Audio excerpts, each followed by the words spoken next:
For some shoppers, yesterday's trends are now today's treasures. Capital One estimates in 2023 the U.S. secondhand market generated an estimated $53 billion in revenue. According to online retailer Thrift, the top reasons people buy secondhand are to get better deals, to find unique items, afford higher-end brands, and it's better for the planet.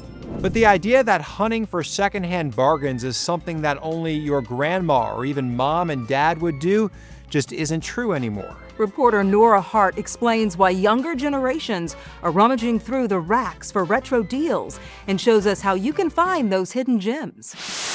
It's the middle of the day on a weekday, and the parking lot is packed full at this Goodwill outlet store in Northeast Portland.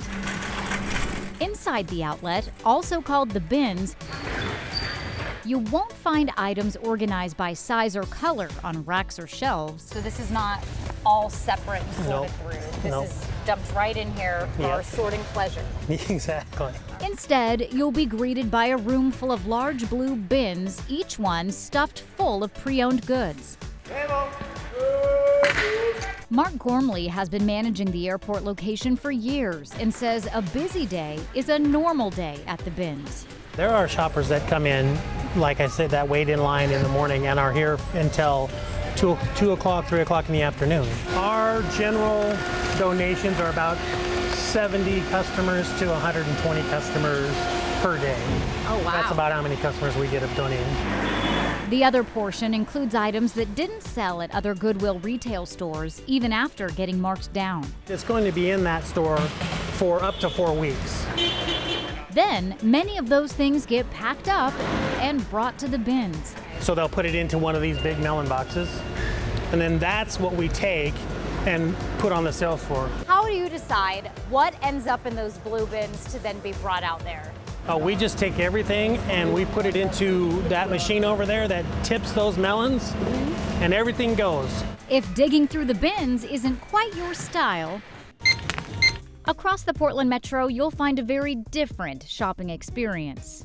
We call it Mimosa Fridays. Shoppers come in for a luxury experience. Some of my favorites, early Dolce & Gabbana. With every detail tailored to feel high-end. Purchasing our wooden hangers, for example, and making sure that things are, organized and color-coded. But make no mistake, you'll still find discounts.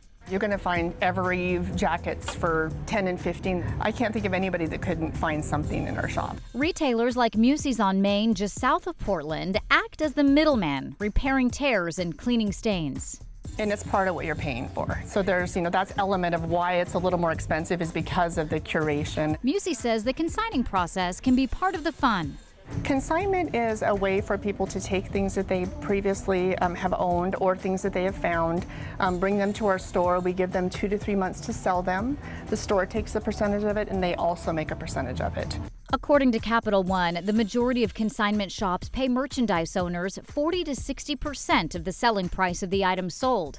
Shoppers can then pick up a check or use their earnings as store credit to buy something else. It's kind of fun to watch the whole cycle of how they purchased it, they used it, they bring it back, and now they're getting something new.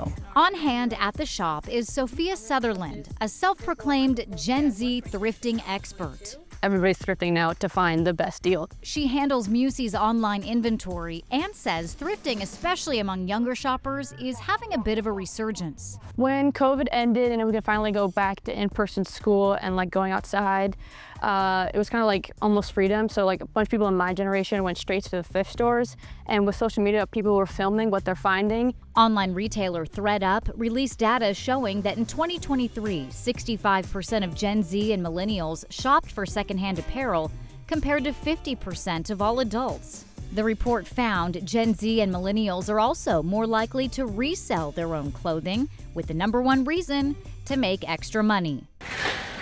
Back at the Goodwill bins, Gormley says he's also seen a shift in his customer base. There's been a lot more younger people doing it now, a lot because of the social media and TikTok. But be warned, it can be chaotic.